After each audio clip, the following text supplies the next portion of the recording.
Gravitation থেকে কিছু question আলোচনা করছি।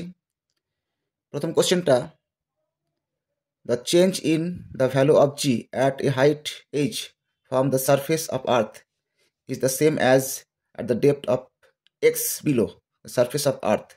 এখানে এক্স এবং h being very small compare to radius of earth. Then কোনটা রিলেশন হবে? রিলেশনটা এটা হবে, নাম্বার 1 রিলেশন হবে।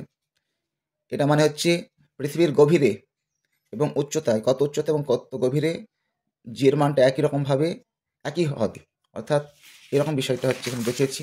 আমাদের এইচ উচ্চতায় গ্র্যাভিটেশনাল অ্যাক্সিলারেশন হয়, যেমন অভিকর্ষ ত্বরণ, এই ফর্মুলাটা হয়, আর গভীরতা এটা হয়।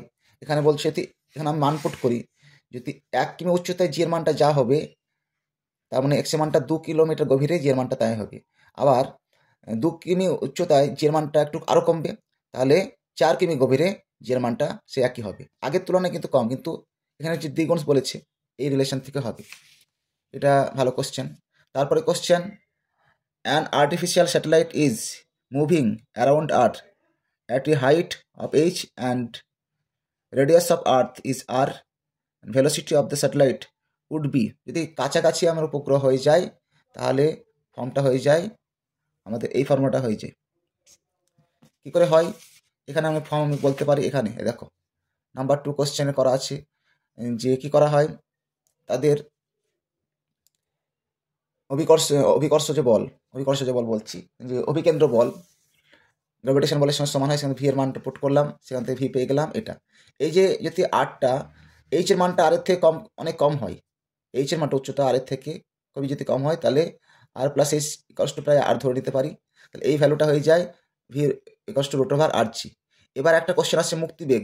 আমাদের কাছাকাছি যে স্যাটেলাইটগুলো রয়েছে, তার বেগ কত গুণ বৃদ্ধি পেলে সেটা পৃথিবীর আকর্ষণের বাইরে চলে যাবে, সেটা হবে তার √2 গুণ করতে হবে। এখানে √2 গুণ করতে হবে। মুক্তিবেগের রাশিমালা লেখা হয় ভি সাফিক্স ইকুয়াল √2 GR। তাহলে স্যাটেলাইটের যদি গতিবেগ √2 গুণ বৃদ্ধি পায়, তাহলে সেটা পৃথিবীর আকর্ষণের বলের বাইরে চলে যাবে। ভালো কোশ্চেন এটা। তারপরে হচ্ছে দেখো, এটা number 3 question, Kepler's law of areal velocity is constant is equivalent to the law of conservation of. Second law থেকে বলছি। সেকেন্ড লতে কেপলারের 3টে ল রয়েছে গ্রহের গতি সংক্রান্ত। সেকেন্ড লটা হচ্ছে, এইটা হচ্ছে এরিয়াল ভেলোসিটি দিয়ে আছে। এখানে কোনটা হবে? এটা হবে অ্যাঙ্গুলার মোমেন্টাম।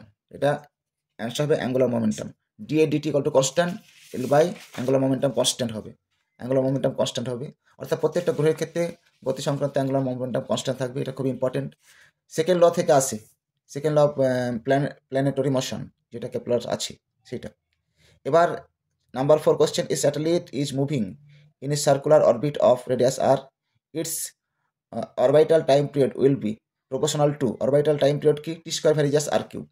টি স্কোয়ার ভ্যারিজাস আর কিউব পৃথিবী থেকে সূর্যের গড় দূরত্ব, বা গ্রহের থেকে কোনো সূর্যের গড় দূরত্ব, এরকম যে কোনো, শুধু সোলার সিস্টেম বলছি না, সোলার সিস্টেমের বাইরেও প্রত্যেকটা গ্রহ উপগ্রহগুলি উপবৃত্তাকার কক্ষপথে ঘুরছে। টি স্কোয়ার ভ্যারিজাস আর কিউব, তাহলে টি ভ্যারিজাস r⁻³ হবে। এটা অ্যান্সার হবে। এটা কেপলারের 3rd ল পড়ছে, তাই না? টি ভ্যারিজাস r⁻³ হয়ে গেল টি স্কোয়ার ভ্যারিজাস আর কিউব এখান থেকে। 5 নম্বর কোশ্চেন কি দিয়েছে? The eccentricity of earth orbit is 0.0167. The ratio between the maximum velocity to the minimum velocity in the earth orbit will be। অর্থাৎ পৃথিবী সূর্যের চারিপাশে ঘুরছে, পৃথিবী সূর্যের পাশে ঘুরলে রৈখিক বেগের মানটা চেঞ্জ হয়।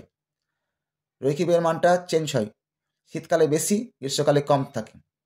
আর কিন্তু পৃথিবীর আহ্নিক গতিটা, স্পিনটা একই থাকে, 24 ঘন্টা একদিন হয়, কিন্তু বার্ষিক গতির মানটা চেঞ্জ হয়, কিন্তু টোটাল কক্ষপথে কি থাকে? কৌণিক ভরবেগ কনস্ট্যান্ট থাকে।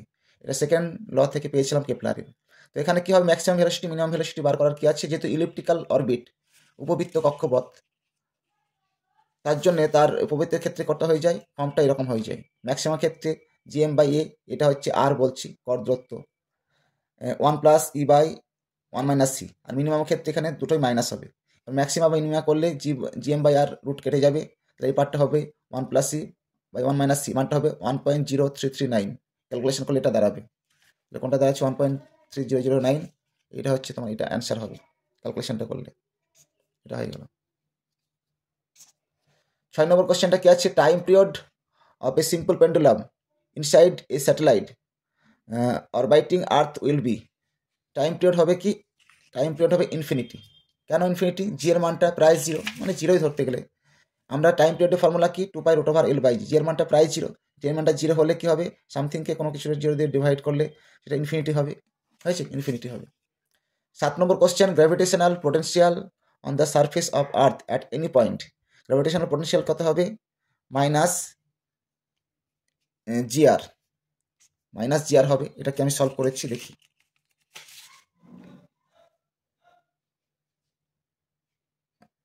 জিআর করিনি, কারণ এটা করা যাবে, এটা করেছিলাম। জিআর মানে হচ্ছে force into displacement, sorry gravitation কি বললাম, এটা potential on the surface. Minus জিআরটা মনে রাখবে, মাইনাস যে, হ্যাঁ গ্র্যাভিটেশন পোটেন্সিয়াল দিয়েও করা যাবে, গ্র্যাভিটেশন পোটেন্সিয়ালই বলেছে, GM/R, তাই না, আর ডিসপ্লেসমেন্ট আর করবো একটা GM/R, ঠিক আছে, ওখান থেকে রিলেশন দিয়ে করা যাবে, যদি আমরা ডেরিভেটিভ ইন্টিগ্রেশন করি তাহলে করা যাবে। আচ্ছা, এটা হবে, মনে রাখবে। তারপর হচ্ছে how many Times the orbital speed of a satellite be increased so that it escape the earth gravitational field। আগে বললাম যে, আমি যে কোনো পার্টটা বলেছিলাম এর আগে, কোনটা বলেছিলাম, এই যে বলেছিলাম যে নিয়ারেস্ট কোনো স্যাটেলাইটের ক্ষেত্রে ভেলোসিটি হচ্ছে √GR, আর মুক্তিবেগের ভেলোসিটি কত ছিল, √2GR। কত গুণ ইনক্রিজ করলে, √2 গুণ। √2 মানে কি, √2 এর মানটা কত হবে, এটা এত গুণ বৃদ্ধি পেলে, √2 মানে কি 1.41, এই মানটা হবে।